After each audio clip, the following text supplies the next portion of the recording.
যেন first on টাইমত লৈছোঁ আগত মই অভিলেখ আৰু লৈ আহিছোঁ এটা গুৰুত্বপূৰ্ণ খবৰ ২৬ৰ নিৰ্বাচনৰ কাৰণে প্ৰস্তুত হৈছে বিজেপি শ্ৰীমন্ত শংকৰদেৱ কলাক্ষেত্ৰৰ পৰা ২৬ৰ নিৰ্বাচনৰ ৰণডংকা বজালে বিজেপিয়ে কাক দিয়া হ'ব টিকট ২৬ৰ নিৰ্বাচনত কাৰ মুখ আহিব নতুন মুখ কোন আহিব সেই সন্দৰ্ভত আজি আলোচনা কৰা হ'ব আৰু বিজেপি সাজু হৈছে সম্পূৰ্ণৰূপে ২৬ৰ নিৰ্বাচনৰ কাৰণে আৰু এই সন্দৰ্ভত লৈ অহাৰ চেষ্টা কৰিছোঁ জনাই আছো ডাঙৰ খবৰ টাইমেট বিগ ব্ৰেকিং শ্ৰীমন্ত শংকৰদেৱ কলাক্ষেত্ৰৰ পৰা ২৬ৰ বিধানসভা নিৰ্বাচনৰ প্ৰস্তুতি চলাইছে বিজেপিয়ে ২৬ৰ বিধানসভা নিৰ্বাচনক লৈ তৎপৰ হৈছে শাসকীয় দল বিজেপি গেৰুৱা দল বৰ্তমান সময়ত সাজু হোৱা দেখিবলৈ পোৱা গৈছে কাৰ্যনিৰ্বাহকত ২৬লৈ প্ৰস্তুত হৈছে বিজেপি সকলো ৰণকৌশল প্ৰস্তুত কৰিব আজি বিজেপিয়ে উপস্থিত থাকে বৈজয়ন্ত পাণ্ডা BN সন্তোষ উপস্থিত থাকে আৰু বৰ্তমান সময়ত শ্ৰীমন্ত শংকৰদেৱ কলাক্ষেত্ৰত আলোচনা কৰা হৈছে বিজেপিয়ে ২৬ত কিদৰে প্ৰতিদ্বন্দ্বিতা আগবঢ়াব সভাপতি দিলীপ শইকীয়াৰ নেতৃত্বত প্ৰথমখন কাৰ্যনিৰ্বাহক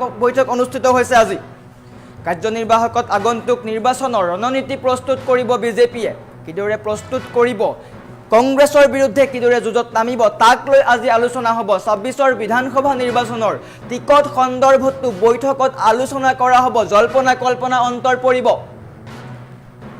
জল্পনা কল্পনাৰ অন্ত পৰিব কোন কেইটা সমষ্টিত কাক দিব টিকট নতুন মুখ কেইখন আহিব সেই সন্দৰ্ভত আজি আলোচনা কৰা হ'ব নতুন কেইবাটাও সমষ্টি আছে সমষ্টি পুনৰ নিৰ্ধাৰণৰ পিছত কেইবাটাও নতুন সমষ্টি আছে সেই কেইটা সমষ্টিত কোনে লাভ কৰিব প্ৰাৰ্থিত্ব তাক লৈ আজি সকলো জল্পনা কল্পনাত আছে আৰু আজি তাক লৈ আলোচনা হ'ব বৰ্তমান সময়ত শ্ৰীমন্ত শংকৰদেৱ কলাক্ষেত্ৰত আলোচনা হৈছে মুখ্যমন্ত্ৰী উপস্থিত আছে দিলীপ শইকীয়া উপস্থিত আছে নীতিন নবীন উপস্থিত আছে সকলোৰে উপস্থিতিত আলোচনা কৰা হ'ব কাক দিয়া হ'ব টিকট পুৰণি বহু বিধায়কৰ নাম কাট খাব পাৰে বহু পুৰণি বিধায়কে টিকট নাপাব পাৰে তাক লৈও জল্পনা কল্পনা চলি আছে বিজেপিয়ে কাক টিকট দিব কাৰ কোন নতুন মুখ ওলাব বিজেপিয়ে এটা কথা স্পষ্টকৈ কৈছিল যুৱ প্ৰজন্ম আৰু মহিলাক প্ৰাধান্য দিয়া হ'ব গতিকে কেইবাখনো নতুন মুখ আমি দেখিবলৈ পোৱাৰ সম্ভাৱনা আহি পৰিছে বহু নতুন মুখ দেখিবলৈ পাম পুৰণি বহু মুখ নাইকিয়া হ'ব বা পুৰণি বহু মুখ লুকাব নতুন মুখ ওলাব কোন কেইখন নতুন মুখে প্ৰাধান্য পাব তাক লৈ চলিছে জল্পনা কল্পনা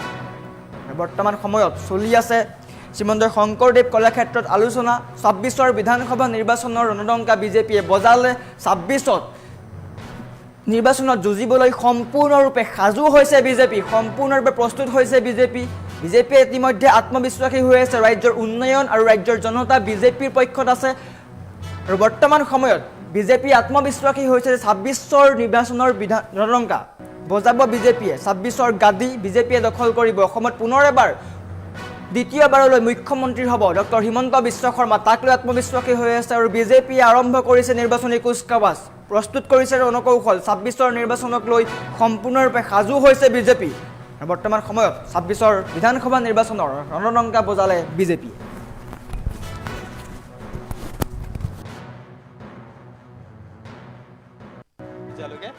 ইতিমধ্যে দলৰ সভাতটো মানুহ ক'তো হোৱা নাই কংগ্ৰেছ দলে ক'তো এখন ৫,০০০ মানুহৰ সভা কৰিব পৰা আমি দেখা নাই বুথত মিটিং কৰাৰ নিচিনাই তেখেতলোকে মিটিং কৰে আমি যেনেকৈ বুথত কৰোঁ তেওঁলোকে মিটিং কৰে আমাৰ অহংকাৰ নহয় আমাৰ চাগে আমাৰ প্ৰতি ৰাইজৰ আশীৰ্বাদ গতিকে কংগ্ৰেছ দলে বহুত কিবা কৰিব বুলি মোৰ মনে নধৰে তেইছটা ম্যাদযুক্ত অঞ্চল আপোনালোকে এৰি দিছে গতিকে এইটো ক্ষেত্ৰত এডভান্টেজ কংগ্ৰেছৰ আমি নিজিকো সেইটো আৰু মিছা কথা নহয় এইকেইটাত তেওঁলোকে জিকিব মেক্সিমাম কেইটাত ২৩টা মিয়া অধ্যুষিত সমষ্টিত মেক্সিমামত কংগ্ৰেছ জিকিব এটা দুটাত হয়তো AUDF জিকিব পাৰে কিন্তু মেক্সিমামত মিয়া অধ্যুষিত সমষ্টিত কংগ্ৰেছে জিকিব আপোনালোকৰ ডিজিট কেনেকুৱা ধৰণৰ হ'ব মই ডিজিটলৈকে নাযাওঁ খুব ভাল ফলাফল হ'ব সেইটোহে ভাবোঁ এনেওতো জিকিবলৈ 64 লাগে 64তকৈ বহুত আগত যাম বুলি মই আশা কৰোঁ 100+ কথা মই 100 বা এই শব্দবিলাক মই ক'ব নোখোজোঁ আমাৰ টাৰ্গেট 100+ হোৱাটো উচিত হয় বুলি মই নাভাবোঁ বিজেপি বা বিজেপিৰ এলায়েন্স পাৰ্টনাৰসকলে NDA খুব ভাল ফলাফল প্ৰদৰ্শন কৰিব লাগে তাতেহে আমি মনোযোগ দিব লাগে এটা কথা ওলাইছে 6 জনগোষ্ঠীৰ জনজাতিকৰণটো বিজেপিয়ে বা ২৬ৰ নিৰ্বাচনৰ লক্ষ্য কৰি লোৱা বুলি কৈছে দেৱবৎস তেনেকুৱা একোৱেই নহয় মুখ্যমন্ত্ৰী ডাঙৰীয়াই যিটো কৈছে সকলোৰ লগত আলোচনা কৰিহে কৈছে মই সকলো সংগঠনৰ লগত আলোচনাত মিলিত হওঁ কাৰণ ছ'চিয়েল জাষ্টিছ ডিপাৰ্টমেণ্টটো মই চলাওঁ মোৰ ডিপাৰ্টমেণ্টটোৰ আণ্ডাৰতে এই কাৰ্যসূচীখিনি বা কথা বতৰাখিনি হয় গতিকে সকলোৰে লগত মই সঘন যোগাযোগত থাকোঁ কাৰো ইমান হুলস্থুলীয়া কৰিবলগীয়া পৰিৱেশ এটা তেওঁলোকে যে কৰিছে তেনেকুৱা নাই দল সংগঠনে হুলস্থুল কৰাই নাই। দেৱব্ৰত শইকীয়া ডাঙৰীয়াই কিয় হুলস্থুল কৰিব লাগে? তেওঁলোকে ইমান দিন নকৰা কাম এটা যে আমি কৰিবলৈ আগবাঢ়িলোঁ। বিধানসভাত তেওঁলোকে বাৰে বাৰে কৈছিলে, ৰেকৰ্ড আছে বিধানসভাত, ভৰত নৰহ ডাঙৰীয়াৰ ৰেকৰ্ড আছে, তৰুণ গগৈ ডাঙৰীয়াৰ ৰেকৰ্ড আছে, টংক বাহাদুৰ ৰয় ডাঙৰীয়াৰ স্পীকাৰৰ কাৰ্যকালৰ ৰেকৰ্ড আছে। তেওঁলোকে বাৰে বাৰে কৈছিল যে আমি যদি এখেতলোকক 6 জনগোষ্ঠীক ট্ৰাইবেল দি দিওঁ, পুৰণা এক্সিষ্টিং ট্ৰাইবেলবিলাকৰ কষ্ট হ'ব। গতিকে তেওঁলোকে খনা পিটিকা কৰি গোল মটল কৰি বস্তুটো ৰাখি থৈছিল। আমি সিদ্ধান্ত লৈছোঁ, গতিকে সকলোৱে আদৰণি জনাইছে। পৰ্যায়ক্ৰমে কৰিম বুলি সকলোৱে জানে। আকৌ কৈছোঁ, যিসকলে ডিমাণ্ড কৰি আছে তেওঁলোকে আজিলৈকে হুলস্থুল কৰা নাই। দেৱব্ৰত শইকীয়া ডাঙৰীয়াই কিয় ইমান হুলস্থুল কৰিছে? এইটো ৰাজনীতি আছে, ৰাজনীতি নকৰিলে ভাল হয়। ক্ৰিকেটৰ দৰদামক লৈ জিতেন্দ্ৰ সিঙে কৈছে যে মুখ্যমন্ত্ৰীয়ে যিবোৰ কথা কৈ আছে 8 কোটি 10 কোটি এইবোৰ মিছা কথা বুলি কৈছে। কংগ্ৰেছ দলততো টকা দিলৈ আমিতো, আমাৰ বহুত বন্ধু এতিয়াও কংগ্ৰেছত আছে, আমি খবৰ ডেইলি পাই আছোঁ। কংগ্ৰেছ দলত আমাৰ বন্ধুটো কমি নাই, প্ৰত্যেকজনে আমাক খবৰ দিয়ে। এই 23টা সমষ্টিত টকা কিমান উঠাব সেইটো খবৰ ল'ব, বাকীতো টকা নলয়। 23টাতে টকা ল'ব। 23টা মিয়াৰ সমষ্টিত কংগ্ৰেছে টকা ল'বই, এইটো খাটাং, বেলেগত ল'বই নোৱাৰে, নিদিয়েও। জিতেন্দ্ৰ সিঙে কৈ আছে মিছা বুলি কৈছে। এইটো একেবাৰে মিছা হ'বই নোৱাৰে। তেওঁলোকে বাৰে বাৰে ক'ব, যোৱাবাৰো লৈছে, এইটো এলিগেশ্যন বুলি কয়। যোৱাবাৰো লৈছে। যোৱাবাৰো যিকেইটা মিয়া অধ্যুষিত সমষ্টি, যোৱাবাৰ অলপ বেছি মিয়া অধ্যুষিত সমষ্টি আছিল, তাতো লৈছিল। এইবাৰো ল'ব, খাটাং ল'ব। আপোনালোকে লিখি লওক, কাজিয়া হ'ব। এই পইচা লোৱাৰ কাৰণে মাৰপিট হ'ব ৰাজীৱ ভৱনত। কাৰণ 4টা মানৰ পৰা ল'ব, টিকট পাব এটাই, 3টাই আহি ৰাজীৱ ভৱনত উৎপাত কৰিব আৰু বাইট দিব। আপোনালোকে বাইট ল'বলৈ সাজু থাকক। আপুনি অভিযোগ কৰাৰ মতে যদি সঁচা হয়, এইটো ভাগ কোনে কোনে পায়? তেওঁলোকৰতো নেতৃত্বটো বহুতে পায়। ভাগ কোনে পায় নকওঁ, কিন্তু আপোনালোকক মই এটা কথা অনুৰোধ কৰিছোঁ, আপোনালোকে বাইট ল'বলৈকে ৰেডি থাকক, ইণ্টাৰভিউ ল'বলৈকে ৰেডি থাকক। যিসকলে টকা দিব, কিছুমানে টিকট পাব, কিছুমানে নাপায়। নোপোৱাসকলে উৎপাত কৰিব, ৰাজীৱ ভৱনত কাজিয়া কৰিব। আমি ভাবিছোঁ কংগ্ৰেছে যিমান সাজু নহওক, কিন্তু 26ত অৰ্থাৎ ভাৰতীয় জনতা পাৰ্টি NDA চৰকাৰ হ'ব, ইয়াত কোনো ডাউট নাই।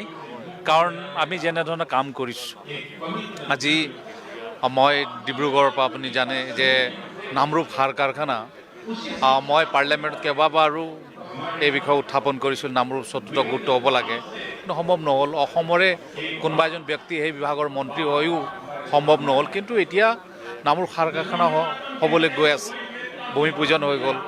এনেকুৱা ডাঙৰ ডাঙৰ কিছুমান কাম হৈছে আৰু সমাজে বিচৰা কাম ইতিমধ্যে চৰকাৰে কৰিছে। আৰু সেইকাৰণে কৈছোঁ যে 100% ভাৰতীয় জনতা পাৰ্টি অৰ্থাৎ NDA চৰকাৰ